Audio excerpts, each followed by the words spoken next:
بسم اللہ الرحمن الرحیم۔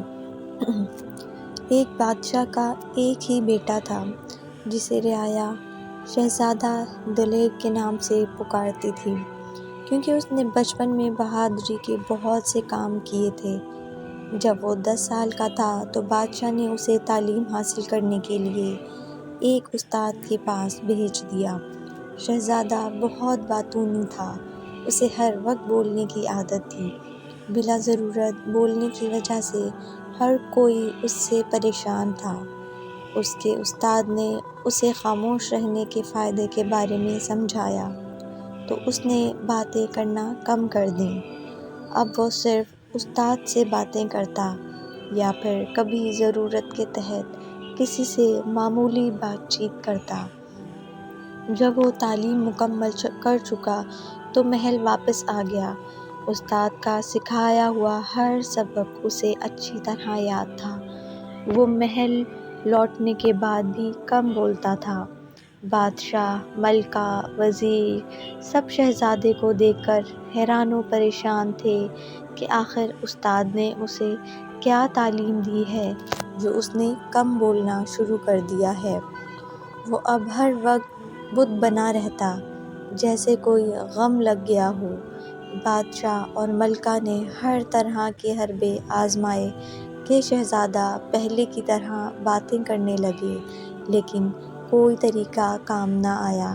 کافی سوچ بچار کے بعد ایک وزیر نے بادشاہ کو صلاح دی کہ شہزادے کو شکار پر لے چلتے ہیں، شاید وہاں جا کر اس کا دل بہل جائے اور وہ پہلے کی طرح خوش رہنے اور باتیں کرنے لگے۔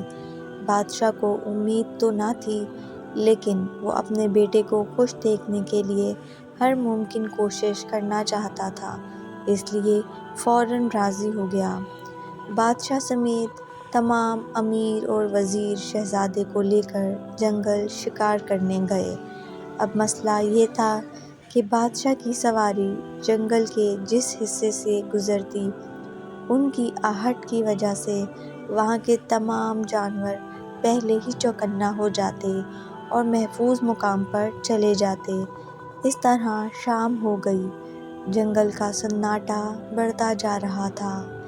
دن بھر گھومنے کے بعد بھی جب کوئی شکار ہاتھ نہ آیا تو وزیر کو خیال آیا کہ اگر خالی ہاتھ لوٹے تو لوگ باتیں بنائیں گے کہ بادشاہ، شہزادہ، وزیر سب مل کر ایک شکار تک نہ کر سکے۔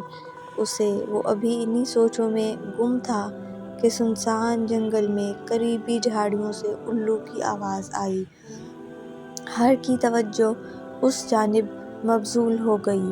وزیر نے سوچا کہ کچھ نہ ہونے سے بہتر ہے کہ کچھ تو ہو، کوئی بڑا جانور نہ سہی، الو ہی سہی۔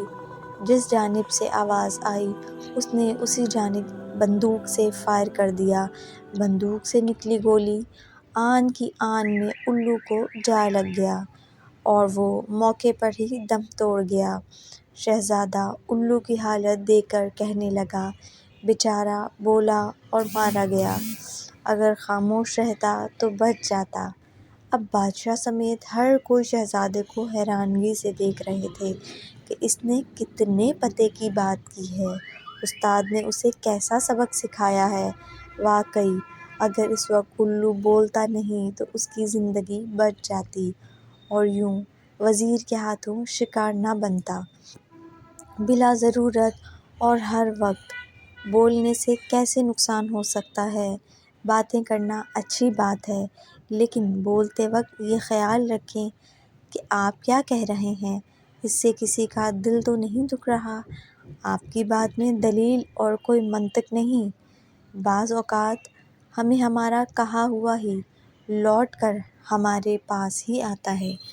اسی لیے تو کہتے ہیں، کم بولنا اور سمجھداری کی بات کرنا عقل مندوں کی نشانی ہے۔